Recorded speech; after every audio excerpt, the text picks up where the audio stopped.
സിബി, നമ്പീശൻ ചേട്ടനെ വിളിച്ചിട്ട് എണീക്കുന്നില്ല. പോയിന്നാ തോന്നുന്നേ. നിങ്ങൾ അങ്ങോട്ടൊന്ന് വാ, വേഗം വന്നേ.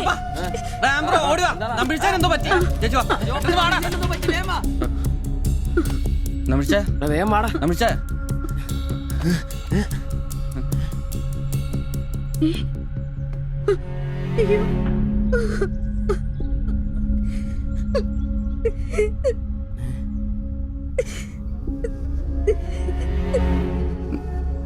ഡോക്ടറെ വിളിച്ചിട്ടുണ്ട്, ഉടനെ വരും. മാത്തച്ഛനെ വിളിച്ചിട്ട് കിട്ടുന്നില്ല. ഇനി വന്നാലും താമസിക്കും. ഞാൻ ഒറ്റയ്ക്ക്. ചേച്ചി പേടിക്കണ്ട, ഞങ്ങളൊക്കെ ഇല്ലേ.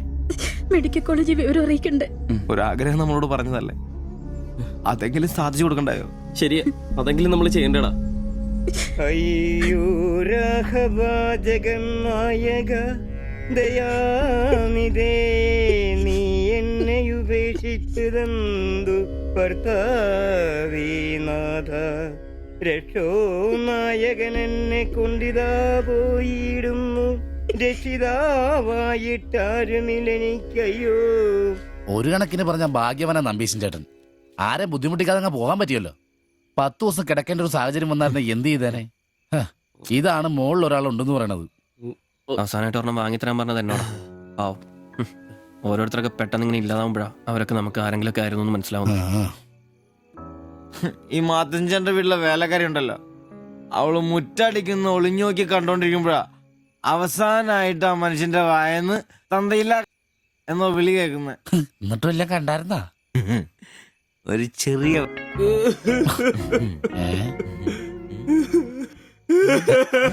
എന്താ കാര്യം? എന്താന്ന് ഇത് വേണ്ട, ഇതുപോലെ സ്മോൾ ഇരിക്കുന്ന സമയത്ത് വയറിന് സുഖമില്ല, ഒരെണ്ണം ഊറ്റാറുണ്ടോടാ ചോദിച്ചാ മനുഷ്യന്റെ അടുത്ത് വന്ന് ഞാനതിനെ കട്ടിലിന്റെ ഇടയിൽ സാരം ഒളിപ്പിച്ചിട്ട് ഇല്ലാതെ ബോത്ത് നോക്കി പറഞ്ഞു. ഈ പാവൊക്കെ ഞാൻ എവിടെ കൊണ്ട് വെക്കൂ? നീ എന്തിനാടാ ഞങ്ങളെയാണ് കരയിപ്പിക്കുന്നത്? പോട്ടടാ പോട്ടെ. ഇനി ആരെങ്കിലും നിന്റെ അടുത്ത് ഒരെണ്ണം ചോദിച്ചു വന്നാ ഒരിക്കലും നീ അവരെ കാലി ക്ലാസ് ആയിട്ട് പറഞ്ഞയക്കരുത്. ക്ലാസ് വലിയ കാരിക്കോലൊന്നും വേണ്ട. പുള്ളിക്കാരൻ മെഡിക്കൽ കോളേജിലുണ്ട്. ചിലപ്പോ രാത്രി എങ്ങാനും ഇറങ്ങി വന്നോളെ. പിന്നെ ഇങ്ങ് വന്നോളി. പേടിച്ചു പോയല്ലേ. ഒരു കാര്യം ഓർക്കുമ്പോഴാ വിഷമം. ഈ ശരീരം പഠിക്കാനൊക്കെ കൊടുക്കാന്ന് പറഞ്ഞാ. എന്റെ സിബി, അതൊക്കെ നല്ലൊരു കാര്യമല്ലേ? വളരെ ധീരന്മാരായ മനുഷ്യന്മാർക്ക് തോന്നുന്ന കാര്യങ്ങളാണ് അതൊക്കെ. പിന്നെ ബലിത്തറയെ പോയി ഓർമ്മ പുതുക്കാനായിട്ട് ഭാര്യയും പിള്ളേരൊന്നുമില്ലല്ലോ. നല്ല സമയത്ത് പെണ്ണ് കിട്ടിയുള്ള കുഴപ്പങ്ങളാ ഇതൊക്കെ. ഈശ്വര, ഈ ബോഡി മെഡിക്കൽ കോളേജിലുള്ള മുതലാണോ? തീർന്ന അവിടെ തീർന്ന.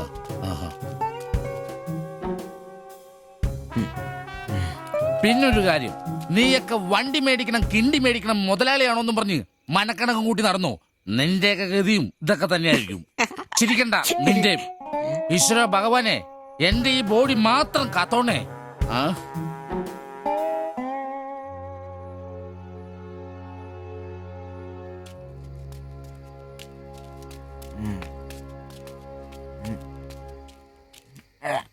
നമ്മളിങ്ങനെ പോയിട്ട് കാര്യമില്ല, കുറച്ചും കൂടി പ്ലാൻ ചെയ്യണം.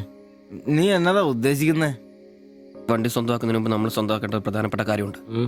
നമ്മുടെ ആഗ്രഹങ്ങൾ, നമ്മുടെ ജീവിതം. മനസ്സിലായില്ല. നമുക്കൊപ്പം വേണമെന്ന് നമ്മൾ ആഗ്രഹിക്കുന്ന നമ്മുടെ പെണ്ണുങ്ങൾ. നമ്മുടെ വളർച്ചയിൽ അവരും കൂടെ വേണം. ചുമ്മാ പുറകെ നടന്നിട്ട് മാത്രം കാര്യമില്ല. കാര്യങ്ങൾക്ക് ഒരു തീരുമാനം ഉണ്ടാവണം.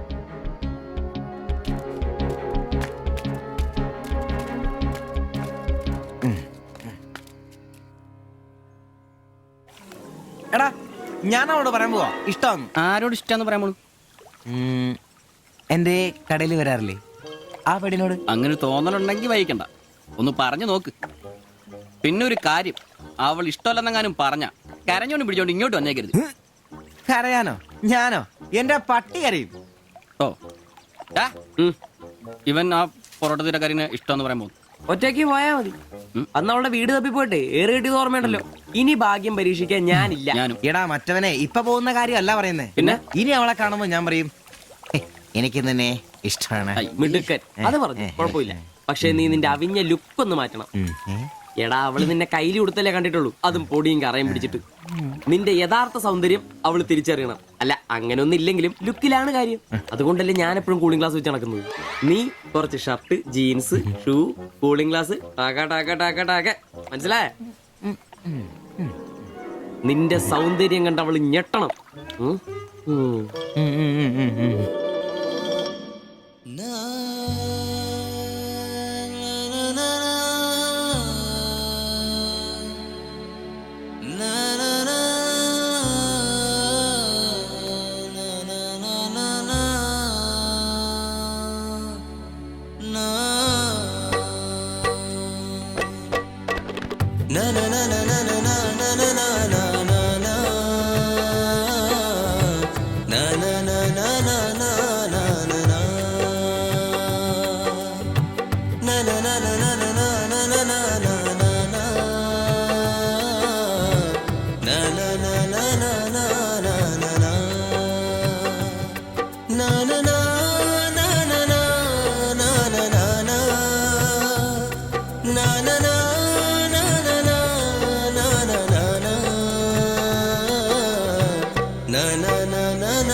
ചേട്ടാ ആ ഓട്ടോയിൽ പോയി പെണ്ണല്ലേ അവൾ എന്നാ ചോദിച്ചേ? ഞാനേ 500 പറഞ്ഞപ്പോ അവൾക്ക് 1000 വേണമെന്ന്.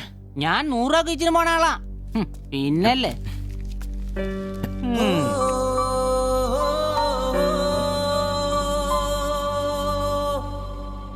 ആ വന്നു വന്ന് മോനെ പടാ ചവിട്ടി പൊളിക്കണ്ട വരുവാ. ആ വന്നു വന്നു. ഇത് പൊളിക്കൂ. നല്ല പൂസാണല്ലോ. ശരിക്കും കേട്ടിട്ടുണ്ടല്ലേ? എങ്ങനെ ഇവിടെ എത്തി? കയ്യില് 10ന്റെ കാശൊന്ന് അപ്പ തീർത്തണം. മേടിച്ച് കൂട്ടിയല്ലോ. അതെ, പുതിയ ഷർട്ട്, പുതിയ ജീൻസ്, പുതിയ ചെരുപ്പ്, ഷൂ എല്ലാം മേടിച്ചളിയാ. ചെത്ത് പയ്യനാവണ്ടേ? പിന്നെ അതേ കുപ്പി, അതിൽ പകുതി ഞാൻ തീർത്തു, പകുതി നിങ്ങൾക്കുള്ളതാ. ടച്ചിങ്സ് മേടിച്ചില്ലേ? സന്തോഷം. വന്ന ആഘോഷമാണല്ലോ അളിയാ. അതെ, എനിക്ക് മണ്ടതരം പറ്റി, അതിന്റെ ആഘോഷ. മണ്ടത്തരും തെളിച്ചു പറടാ. പറയാം, എന്നാ പറ. പറയാമേ. ഞാൻ സ്നേഹിച്ച എന്റെ കാമുകി അവളുടെ മുമ്പിൽ ലുക്ക് വേണ്ടേ? വേണ്ടേ? വേണം.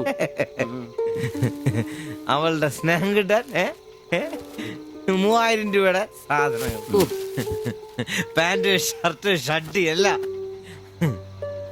ഇതെല്ലാം മേടിച്ചു കഴിഞ്ഞപ്പോഴാ അളിയ ഞാൻ അറിയുന്നേ, അവളുടെ കൂടെ ഒരു രാത്രി കിടക്കാൻ വെറും 1000 രൂപ ഉള്ളൂന്നേ.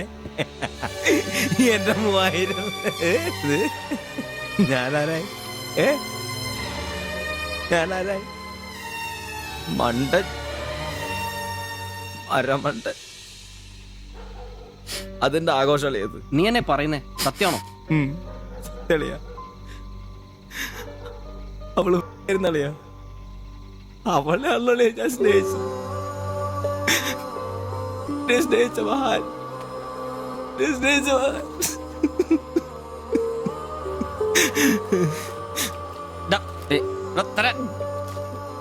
നീ പറയുന്ന ഉള്ളതാണ്. പിന്നല്ലാതെ 1000 രൂപ പറഞ്ഞവരുടെ കൂടെ അവള് ഓട്ടോ കയറുമ്പോ ഞാൻ കണ്ടോണ്ട് കണ്ടതാണ്. പോട്ടടാ, ഇതിലിപ്പോ ഇത്ര ഫീൽ ചെയ്യാനുള്ള കാര്യമൊന്നുമില്ല. ഇയാള് തമ്മിൽ പ്രേമൊന്നും ഇല്ലായിരുന്നല്ലോ. വല്ലപ്പോഴും ഒന്ന് ചിരിച്ചു കാണിക്കും, നമ്മളൊന്ന് മുട്ടു നോക്കി, അത്രേ ഉള്ളൂ. ജോപ്പാ ദാ, ദാ. ജോപ്പാ പിടിച്ചു കിടത്താ. എടാ, പിടിച്ചോ പിടിച്ചോ ചെരുപ്പ് ചെരുപ്പ് ആകെ നാശകോടാലിയാക്കി. ഇതിനാണ് പിള്ളേർ ചെറുപ്പം തൊട്ടേ ലൈൻ അടിച്ചും പൊട്ടിച്ചും വളരണമെന്ന് പറയുന്നത്. അല്ലെങ്കിൽ ഒരെണ്ണം പൊട്ടുമ്പോഴേക്കും വെള്ളവടിയായി, ആത്മഹത്യയായി. അല്ല ഇനി എന്ത് ചെയ്യും? എന്ത് കുറെ ദിവസം ഇങ്ങനെ പോവും, പറയുമ്പോ തന്നെ ലെവലായിക്കോളൂ.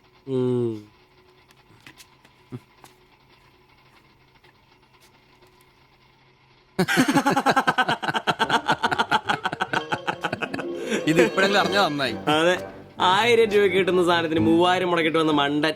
അല്ല അവൻ നേരം വിളിപ്പിച്ചു, നമുക്ക് വിളിപ്പിക്കണ്ടേ? ഒഴിച്ചുണ്ടോ ആളാവൂ. കലാസ്നേഹികളെ, ഇത് പ്രണയിച്ച ഒരു പാവം പൊറോട്ട അടിക്കാരന്റെ കഥന കഥ. കഥയുടെ പേര്